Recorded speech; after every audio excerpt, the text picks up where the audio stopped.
Today, today we can start the class. We can learn object-oriented programming concepts. If any new joinees, new people, I'll take the revision class. I'll tell in the group when I'll take the revision class. For now, we just go on the note down the what all concepts we are learning. We are teaching now. Understand what we are telling. Or whatever you not taken the classes, we'll take again revision class. I'll update in the group. Tomorrow we'll take how to install the Java software, how to develop basic programs. Now, would it be possible to have before 12 o'clock? Because I have one of my friend who is interested. Before 12 o'clock, revision class. Or else I'll just confirm with him and let you know. That's fine. We can continue the class for tomorrow. Okay. Today. Okay. Yeah.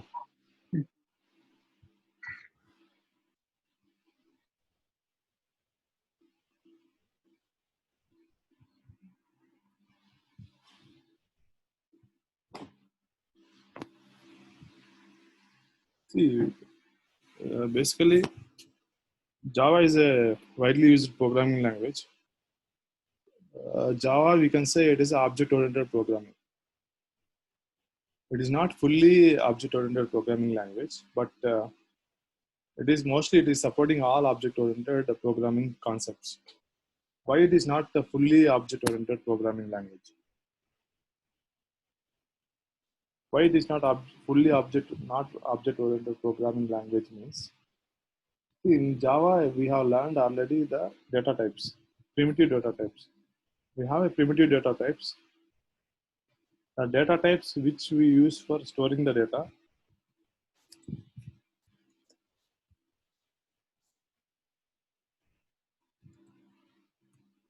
But using by seeing the primitive data type, we have a data type and the variable identifier, and we have the value.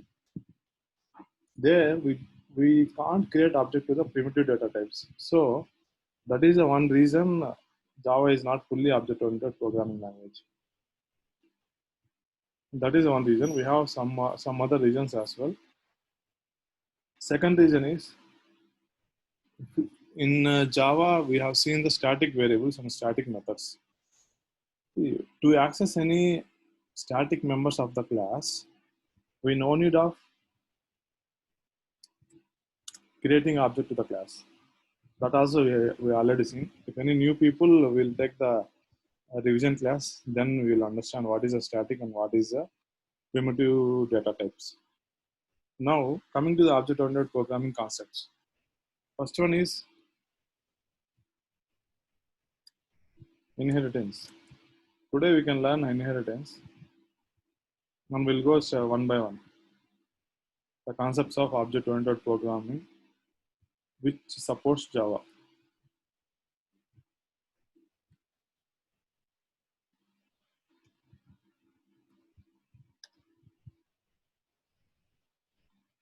No, I'll take new class.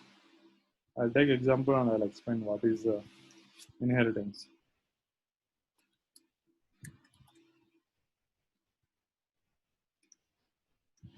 I have a class base. I'm taking one non-static variable int I.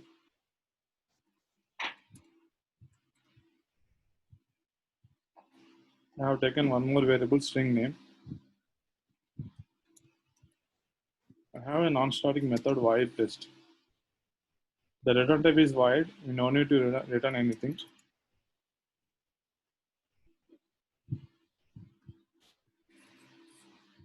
System out.println of test. If you want to print any message whenever we execute the program, you can print in the system.out.println. I will take one more class, derived extends base.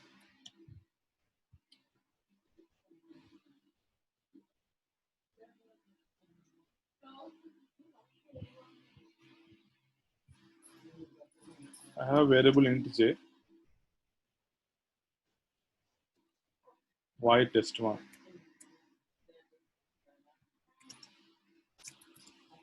System.out.println of test1.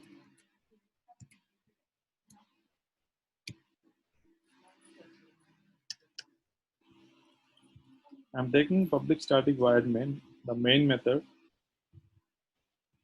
in the derived class.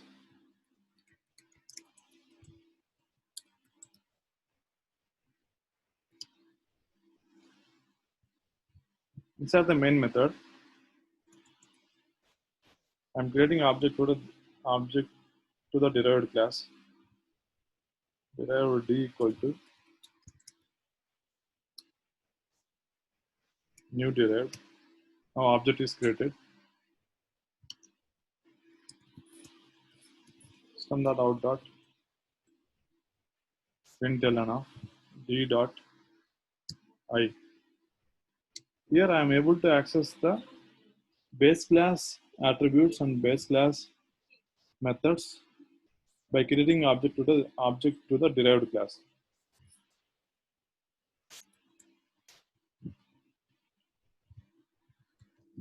System.out.println of d dot name. System.out.println of d dot j.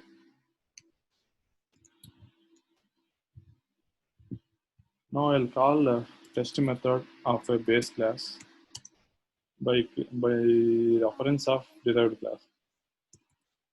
I'm calling test1 method of derived class since the j and test1 method is declared and defined inside the derived class. I'm able to access these members. Now what is inheritance here?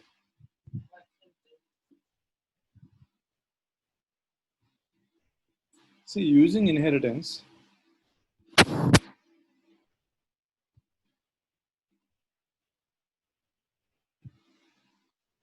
if any base class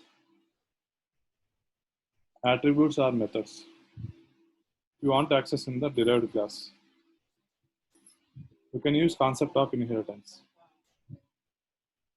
How to achieve the inheritance? We can achieve the inheritance using the keyword extends. I have a class derived. In class derived, I am just extending the attributes and methods of a base by telling the compiler, by giving the keyword extends of base, we can get all the non-static members of a base class attributes and base class methods to the derived class.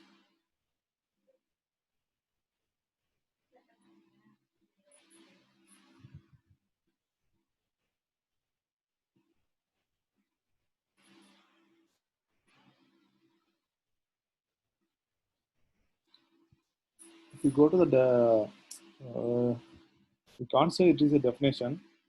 It is basically the concept. See, in case of inheritance, we need to remember three things. One is base class. The base class we can call as superclass.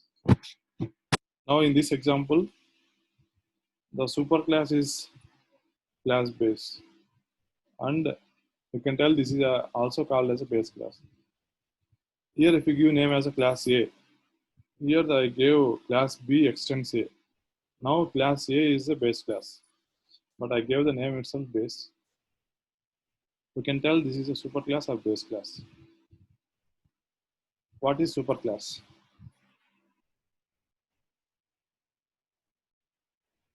The class which is inherited from the other class.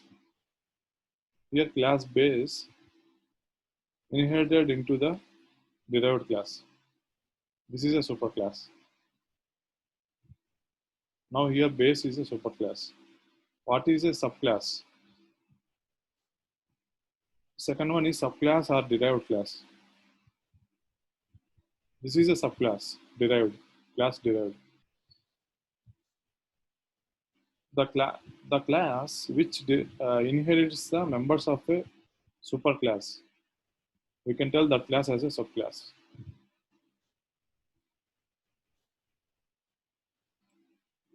Now we have learned what is a superclass and what is a subclass. Class derived is a subclass. Class base is a superclass.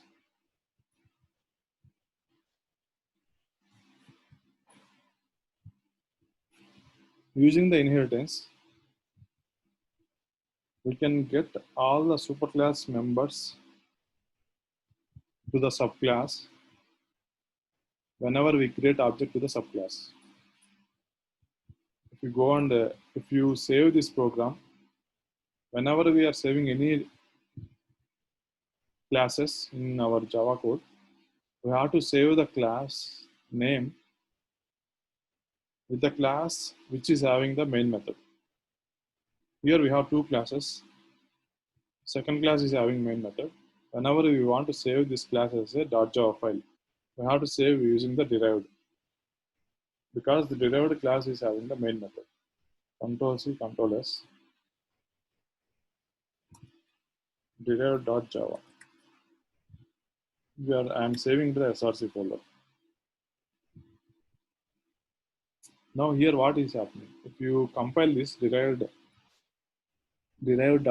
by calling the javac command, javac derived.java, first it will compile all the classes in the .java file. Here we have two classes. It is compiling both classes by using javac command. Javac command, first it will check whether all the statements we mentioned in the classes is syntactically correct. If the statements is syntactically correct, then it will go and compile it, and it will generate the .class file to the each and every class of the .java file. Here we have two classes. It will compile. If any compile them errors, it will tell whenever you run a javac command. After compiling this, it is generating the .class file for the both classes. That also I'll explain to the new people whenever we take the backup class. Now we have a derived class. Whenever we execute our .java file, whatever class is having the main method, we have to execute that class. Now, whenever we want to execute this class, derived.java, we have to call java derived. Whenever we call java derived, first it will verify, is there any superclass members extending to the subclass, this derived class. We have extends keyword to inherits superclass member to the derived class. What this extends will do? By using this extends, we can get all these non-static members inherited to the derived class. How we can tell this is getting? Getting means internally it is having int I. I not declare this int I, but by using this extends, we can get this int I is there inside the derived. Similarly, the same void test method also, I'm not writing everything. This also will come and sit into the derived class.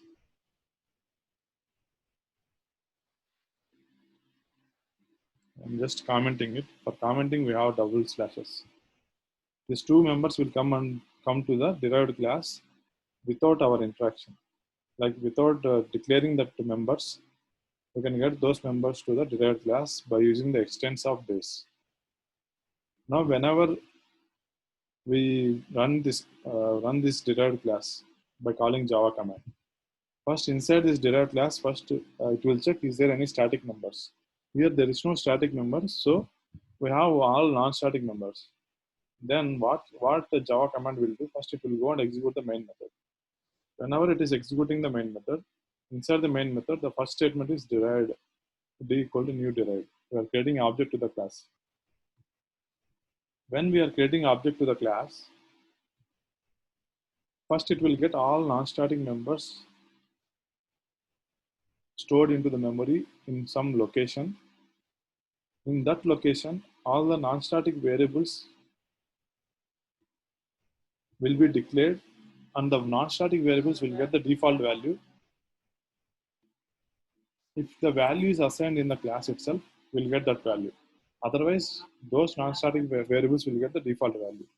And all the methods will go and sit into the memory location where object is created. The same object is pointing using the reference of D. This is a variable identifier. Now I am telling about the internally how our code will work. Whenever I run Java derived, first it will check any static members are there in the class. Here there is no static members. So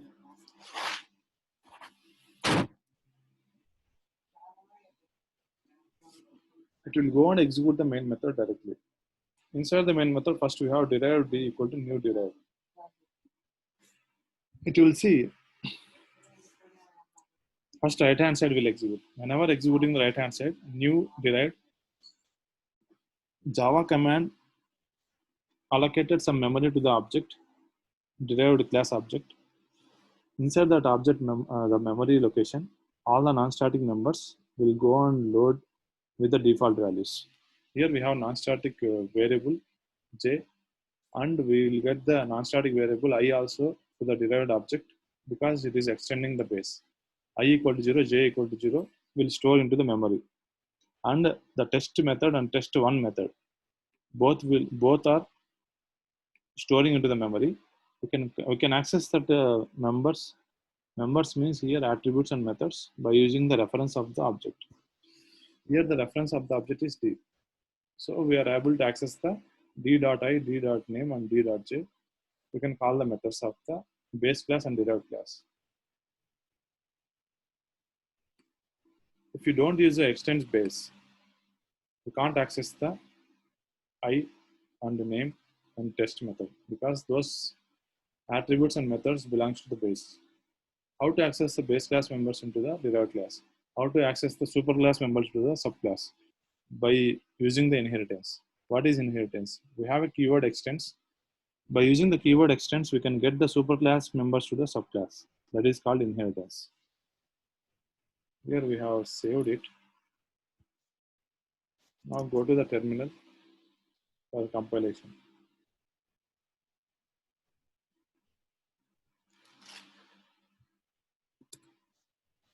Now I am in the classes. I am going to the SRC, Java C,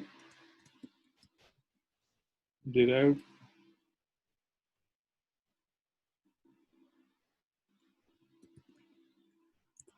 and we have a command, Java C command. Whenever we install a software, we'll get all software related folders. There we'll get the commands also in bin folder of the software installation. These commands, Java C command will use for the compiling the .java file. Since the terminal don't know the English language to run our code, to convert the our .java file from English language to binary language, we have Java C command. Java C command will convert it into the .class file. In .class file, if you go and see, all it is converted into the binary language. Whenever you run the code by using Java command, we'll get the output of the code. Now I am compiling this. Whenever we call Java C derived.java, it is compiling the derived.java file and it will generate the .class files. It is storing into the same location. But I want to put the .class files into the different location. So we have to use the -d option. Classes derived.java. I'm telling to the Java C command, just put my .class files into the /classes location.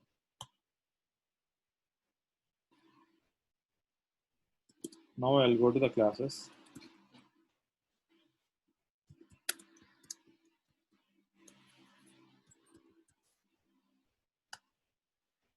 Now we'll get the all default values, 0, null, and 0 test1 method.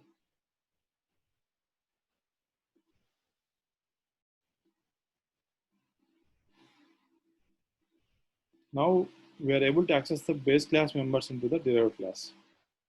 This is called inheritance. We'll take another example.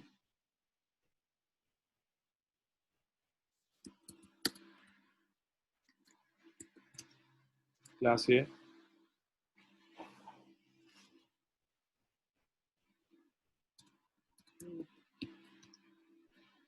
Int I equal to 100.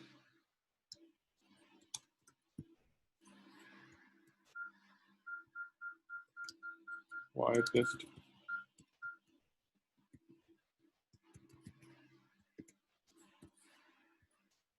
I'm just printing this test in a system.out.println.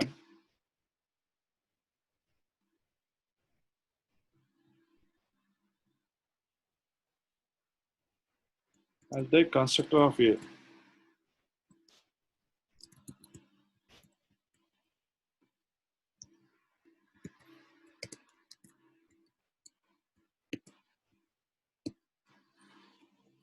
I'm just printing system.out.println of constructor.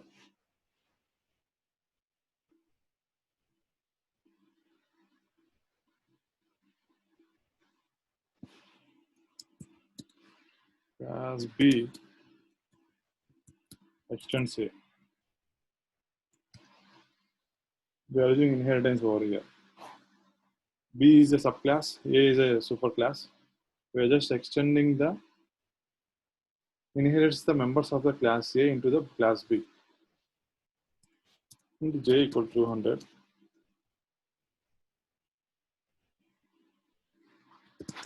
I have B constructor. System.out.println of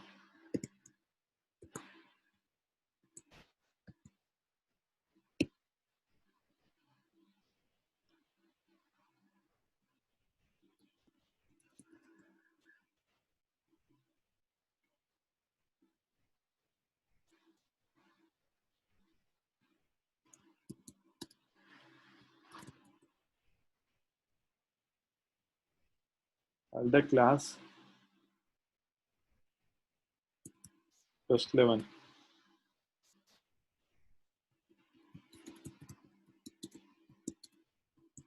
In class test11, I am just putting simply main method. Public static void main string args. Inside that, I'll create object to the B class. B1 equal to new B. System.out.println of B1.I. I can access the members of a base class. Here base class is A.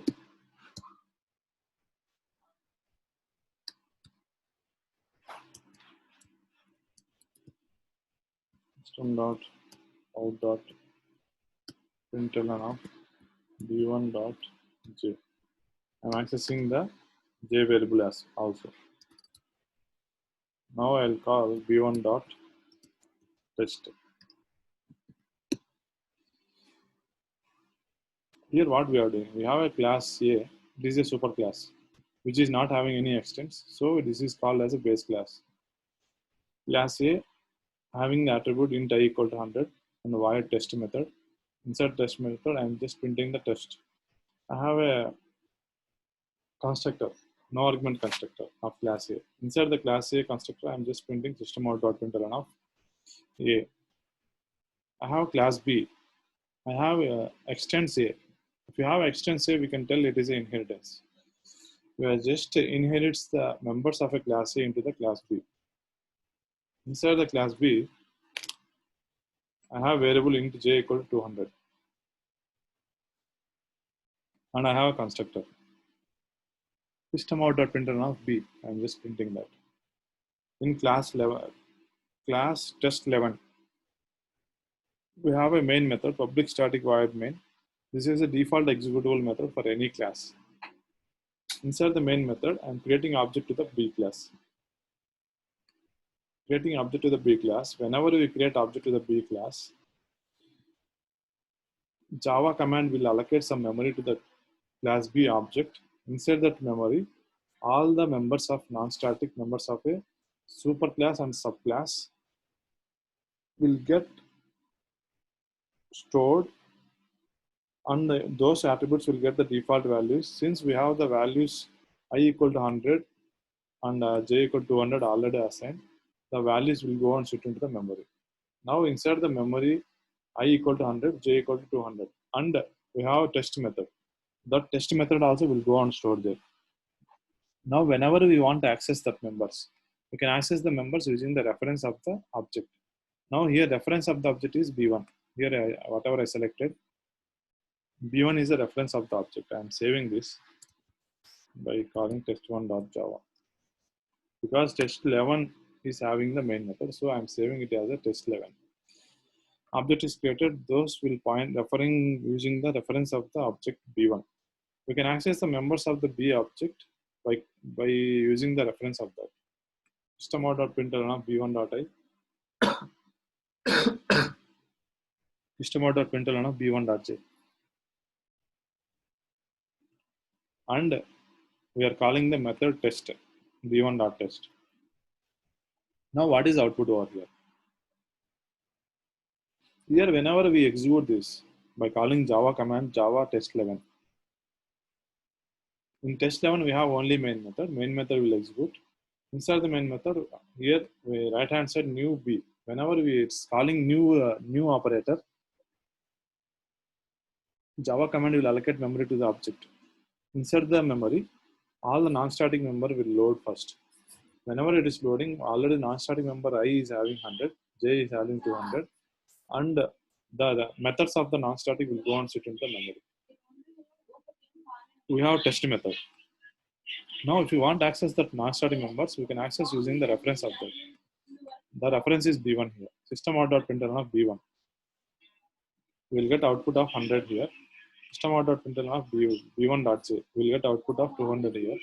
B1.test method. We will get output of test. We are printing this SOP. Before that, how the constructor will execute. Whenever we create object to the class B by calling new B constructor, first constructor will execute. Inside the constructor, the first statement is the calling statement to the superclass no argument constructor. If you're not putting any super calling statement to the superclass, the compiler will take care of giving the superclass calling statement to the superclass constructor. I'm not giving it. By default, it will call the superclass constructor. Superclass no argument constructor. First, we'll get the output of A, then we'll get the output of B, then we'll get the 100, 200 and test. Now we'll go and compile this. Go to the SRC to compile our code. Java C -d /classes test11.java.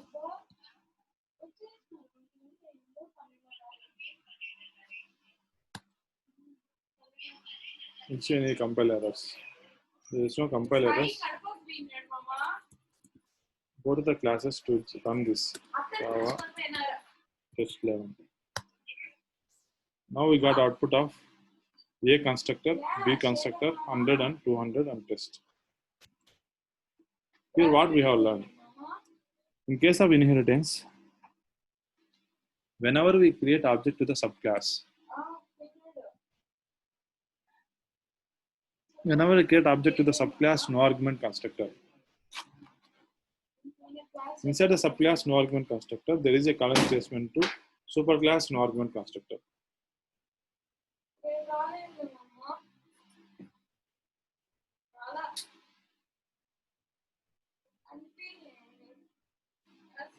Now we'll take one more.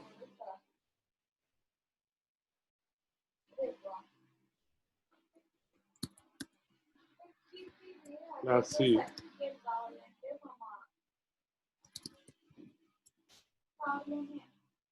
String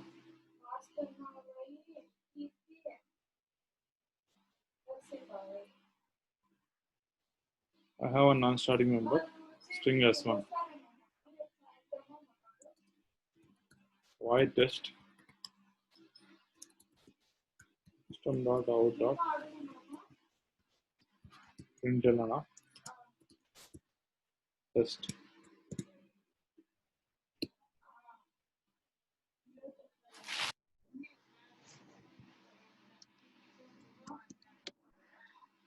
Class D extend C.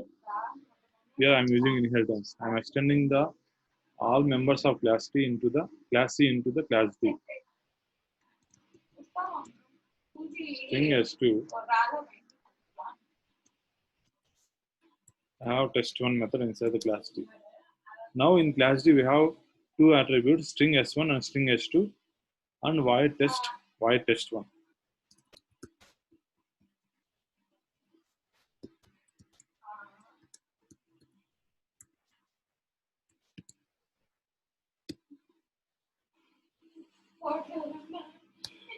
I'll create one argument constructor also.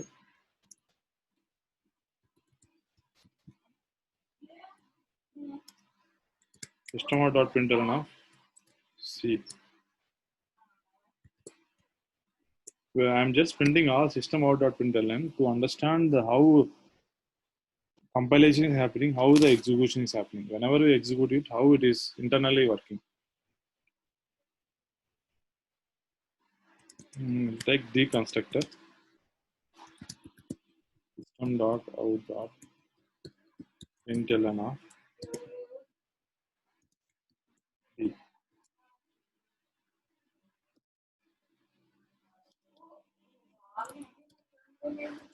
I have class C extends D.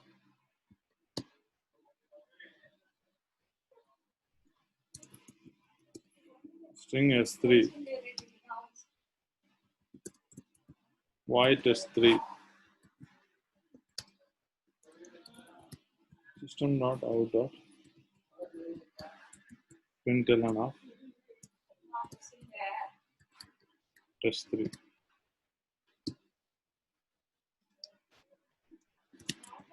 I have E an argument constructor.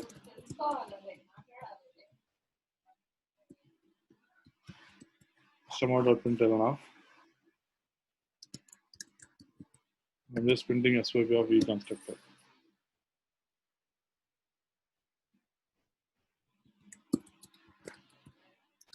Now class test12. Here I will create the main method. Public static void main string args. Here what I am doing, I am just creating object to the E class. E1 equal to new E. Here what is happening? We have class C. Inside the class C, I have members S1, string S1, and I have test method. I just saved it as test1.java. Inside class A, I have one non-static variable string S1. I have one non-static method void test. Inside the test method, we are just printing system.println of test. And we have one no argument constructor. Here also we are printing the system.println of C. Class D extends C. Here we are inheriting non-static members of a C class into the class D.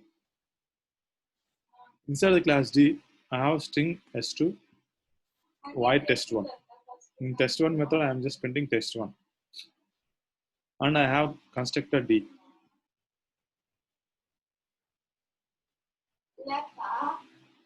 Even though we have only one attribute and one method, we are extending the class C, so we'll get the class C members also to the class D object. Whenever we create object to the class D, we'll get the class C members also to the class D object because we have extents of C. Here, if you create object to the class D, we'll get the attributes, two attributes, S1 and S2 with the default values, test method and test1 method. We can access the members using the class D object. On class D also we have one constructor, we are printing that. Here I have class E extends D. Now, in class D, we already have S1, S2, test method and test1 method. Since class D extends class C, here Class E extends D. Now inside a class E, whenever we create object of the class E, we'll get the three attributes: string S1, S2, and S3. Three attributes, and test, test1, and test3. We'll get the three methods. If you create object of the class E object, we'll get the three methods, three variables. We have a constructor over here. Now here, I created object to this one. System dot out dot println of e1 dot s1. We get the value as null. System dot out dot println of e1 dot s2. System dot out dot. I'm just printing all the attributes of a class E. e1 dot s3.